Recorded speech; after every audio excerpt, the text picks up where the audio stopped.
Middle class یہ پاکستان میں دو لوگ بڑے اطمینان سے ہیں، غریب اور امیر۔ یہ جو درمیان والے مڈل کلاس یہ ہیں، یہ صحیح بیڑا ان کا غرق ہوتا ہے۔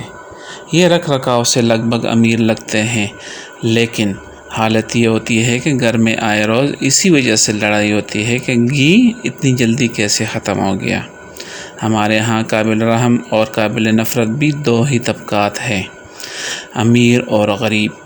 امیر قابل نفرت ہے کیونکہ اس کے پاس پیسہ ہے، اور غریب قابل رحم ہے کیونکہ اس کے پاس پیسہ نہیں۔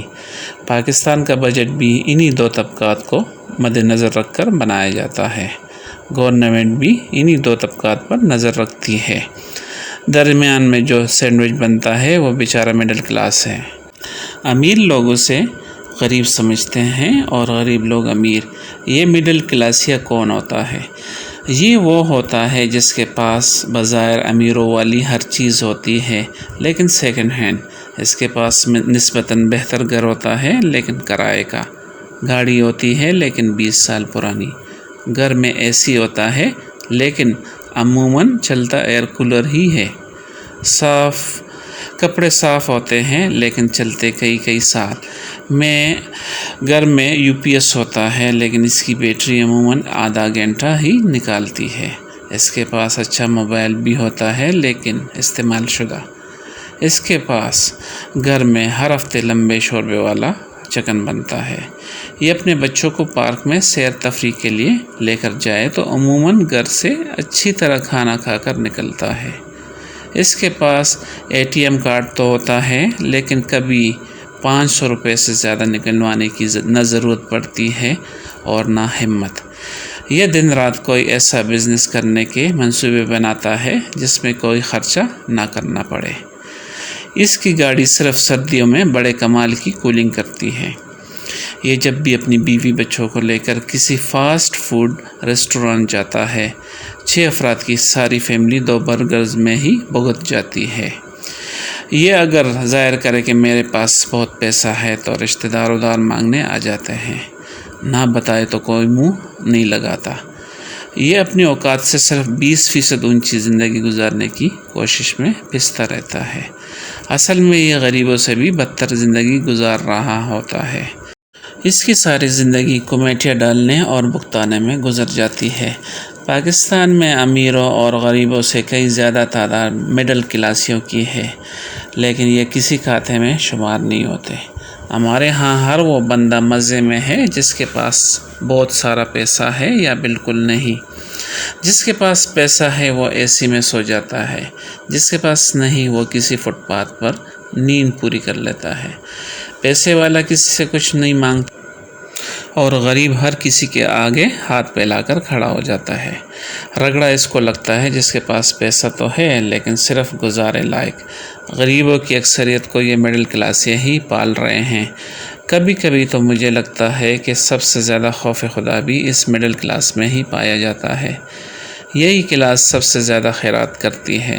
بعض اوقات تو ان کی اپنی زندگی غریب سے بھی بدتر گزر رہی ہوتی ہے، لیکن انا کے مارے یہ بیچارے کسی کو بتاتے نہیں۔ آپ نے کبھی لوئر ایلیٹ کلاس یا اپر ایلیٹ کلاس کی ٹرم نہیں سنی ہوگی۔ لوئر غریب یا اپر غریب بھی نہیں ہوتا، صرف لوئر مڈل کلاس یا اپر مڈل کلاس کے الفاظ سننے کو ملتے ہیں۔ لوئر اور اپر میں کچھ زیادہ فرق نہیں ہوتا۔ لوئر والے کے پاس موٹر سائیکل ہوتی ہے اور اپر والے کے پاس پرانے ماڈل کی کار، نیندیں دونوں کی اڑی رہتی ہے۔ یہ عید الاضحیٰ پر قربانی کی استطاعت نہ رکھنے کے باوجود کسی اونٹ یا گائے میں حصہ ڈال دیتے ہیں۔ ان کی ساری زندگی گھر کی فالتو لائٹس آف کرنے اور بل کم کرنے کے منصوبے بناتے گزر جاتی ہے۔ یہ موبائل میں 100 روپے والا کارڈ بھی پوری احتیاط سے استعمال کرتے ہیں۔ گھر والوں کو آگاہ کیا ہوتا ہے کہ 1 مس کال دوں تو اس کا مطلب ہے میں آ رہا ہوں، 2 مس کال دوں تو مطلب ہے میں ذرا لیٹ ہوں۔ یہ 1 دن کے استری کیے ہوئے کپڑے 2 دن چلاتے ہیں۔ یہ ہر 2 گھنٹے بعد شک دور کرنے کے لیے بجلی کے میٹر کی ریڈنگ چیک کرتے رہتے ہیں۔ یہ کبھی بھی اس قابل نہیں ہو پاتے کہ ایک ہی مہینے میں بجلی، گیس اور پانی کے سارے بل اکٹھے ادا کر سکیں۔ لہٰذا بجلی کا بل ادا کر دیں تو گیس کا بل اگلے مہینے پر ڈال دیتے ہیں۔ ان کی اکثریت چونکہ پڑھی لکھی بھی ہوتی ہے، لہٰذا کسی کے آگے ہاتھ نہیں پھیلاتی۔ ان کے پاس بیٹیوں کی شادی کرنے کے پیسے نہیں ہوتے، اولاد کے لیے اچھی نوکری کی سفارش نہیں ہوتی۔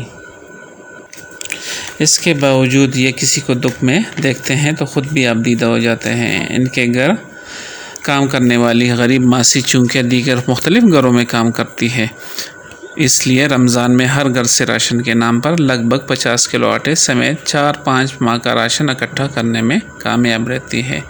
لیکن مڈل کلاس یہ پریشان رہتا ہے کہ اپنے گھر کے لیے جو 15 دن کا راشن لائے تھے وہ ختم ہونے کے قریب ہے اور تنخواہ ملنے کا دور دور تک کوئی امکان نہیں۔ زکوٰۃ غریبوں کو ہو جاتی ہے، بیک کے پیسے بھی کوئی غریب ہی لے لیتا ہے، فطرانہ بھی غریب کا نصیب بنتا ہے، لیکن غریب یہ سب لے کر بھی کوئی کام کرنے پر آمادہ نہیں ہوتا، کیونکہ اس نے طے کر لیا ہے کہ چونکہ وہ غریب ہے لہٰذا اس پر کسی قسم کی کوئی محنت فرض نہیں، اور باقی سب کو چاہیے کہ وہ اسے مل کر پالیں۔ بھکاری وہ واحد طبقہ ہے جو کبھی کسی کو بھیک نہیں دیتا۔ آپ کسی بیکاری کو ذرا کسی کام پر لگانے کی آفر کریں، آگے سے جو سننے کو ملے گا وہ آپ بہتر جانتے ہیں۔ لیکن مڈل کلاس کیا کرے، یہ نہ زکوٰۃ مانگتا ہے، نہ فطرانہ، نہ بھیک، یہ صرف کڑتا ہے، سسکتا ہے اور مرتا ہے۔